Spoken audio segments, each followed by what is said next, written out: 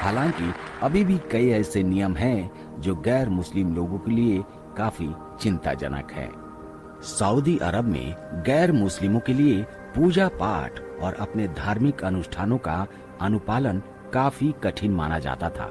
Saudi अरब में जहां वहाबी इस्लाम की मान्यताओं के आधार पर कानून चलता था, यहाँ इस्लाम के अलावा किसी दूसरे धर्म की सार्वजनिक रूप से पूजा या धार्मिक गतिविधि की परमिशन नहीं होती थी। यहाँ पर सिर्फ मुस्लिम ही सार्वजनिक तौर पर अपने धर्मों के अनुष्ठान कर सकते थे। सऊदी अरब में हिंदुओं और ईसाई समेत सभी गैर मुस्लिम धर्म के पूजा स्थलों जैसे मंदिर या चर्च का निर्माण नहीं हो सकता था। हालांकि ये कानून हिंदुओं समेत गैर मुस्लिम धर्म के लोगों को उनके घर पर निजी पूजा की अनुमति देता था, लेकिन ये भी बिना किसी सार्वजनिक ध्यान के होना चाहिए था। दोस्तों, सऊदी अरब में ऐसा सख्त नियम था कि शरिया कानून के मुताबिक हिंदू या दूसरे गैर मुस्लिम धर्म के लोग सार्वजनिक जगहों पर पूजा करते हुए या धर्म के प्रतीकों जैसे मूर्ति, धार्मिक किताबों के साथ अगर पाए जाते थे तो उन्हें तुरंत गिरफ्तार कर लिया जाता था। कानून के मुताबिक उस शख्स को जुर्माना, जेल की सजा या फिर देश निकाला जैसी सजा मिल जाती थी। लेकिन दोस्तों, कहते हैं कि समय बड़ा बलवान होता है और समय के साथ साथ सऊदी अरब ने अपने नियमों में बहुत सारे बदलाव किए हैं। और दोस्तों, ये तो पूरी दुनिया जानती है कि सऊदी अरब में हिंदू मंदिर बनकर तैयार हो चुका है। वहाँ पूजा पाठ होती है। जिस देश में पूजा पाठ करने पर पाबंदी थी, वहाँ हिंदू मंदिर बनकर तैयार हुआ। और केवल यही नहीं, वहाँ के शेख खुद जय श्री राम का नारा लगाते हैं। ये भी आपको पता है। जय श्री राम।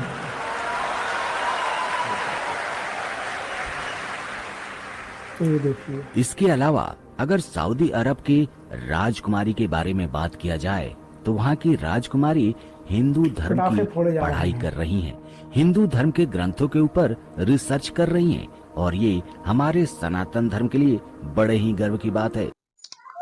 तो देखा आप लोगों ने कि कैसे सऊदी अरब के अंदर इस समय दुबई के अंदर भी कितनी धूमधाम से दिवाली के फेस्टिवल को मनाया जा रहा है, और वहाँ के लोग अपनी कॉन्फ्रेंस के अंदर JSR के नारे भी लगा रहे हैं और वहाँ पर नाच गाना भी हो रहा है।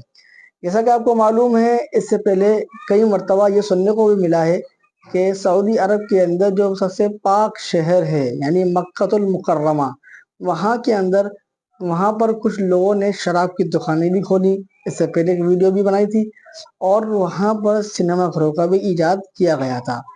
ये सब क़यामत की निशानी है कि सऊदी अरब जिसे मुसलमानों का एक ऐसा मुल्क माना जाता था जो जहाँ पर इस्लाम की सही तालीम दी जाती थी, लेकिन वहाँ पर अब ऐसे ऐसे काम हो रहे हैं कि जिसके बारे में अब उसके ऊपर शक भी होने लगा है।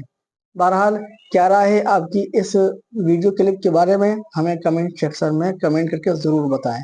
मिलते हैं किसी नए अपडेट के साथ। अस्सलाम वालेकुम वरहमतुल्लाहि वबरकातुहू।